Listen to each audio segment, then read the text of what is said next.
Coucou les amis, j'espère que vous allez bien. Moi, en tout cas, ça va.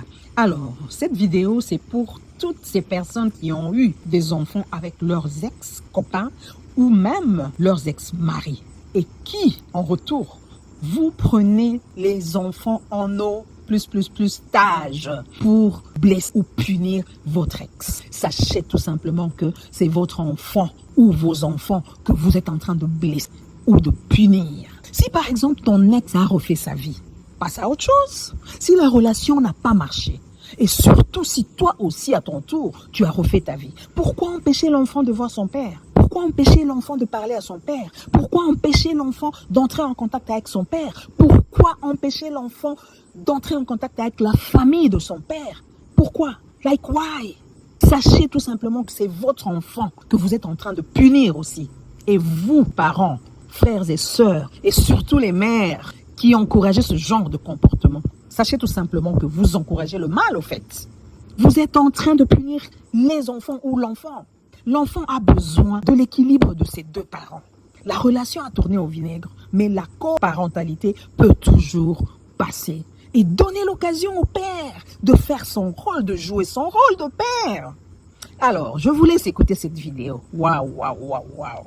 On ne peut pas, pour punir un homme, le priver de ses enfants. Là, on punit notre enfant en faisant ça. Et vous êtes irresponsable.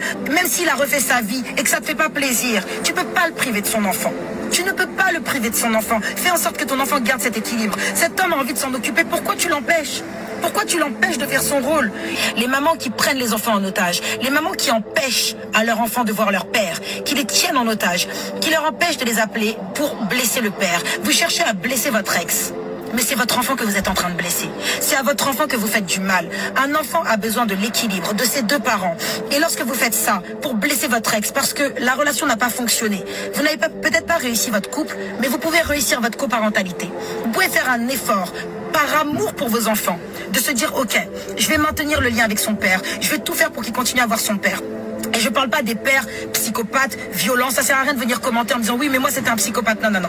Je parle d'un papa qui est là, qui a envie d'assumer son rôle, mais parce que tu as le seum, parce que ta relation s'est mal passée, tu l'empêches de voir tes enfants, tu l'empêches de voir ses enfants. Oui, parce que ce sont aussi ses enfants. C'est vrai qu'on les a portés, mais on les a pas fait toutes seules. On les a pas fait toutes seules. Donc on peut pas toujours pointer la faute sur les hommes ou pointer la faute sur les ex-papas, parce qu'il y a des mamans qui sont aussi sorcières, et il faut en parler. D'accord? L'amour d'un enfant, c'est tout faire pour maintenir son équilibre. Et tu penses que tu dettes ça? Mais meuf, non seulement tu es en train de te rajouter une charge que tu n'as pas à faire parce qu'un enfant, ça se fait à deux, mais en plus de ça, tu es en train de blesser ton enfant. Si vous aimez vos enfants, pensez à leur équilibre. Pensez à leur équilibre. On blesse pas un homme en agissant comme ça, là, on blesse son enfant. D'accord? Et puis, pourquoi blesser? Ça y est, passe à autre chose. C'est fini, c'est fini. Il y a mieux qui t'attend devant. Mais ne fais pas payer à ton enfant ton mal-être.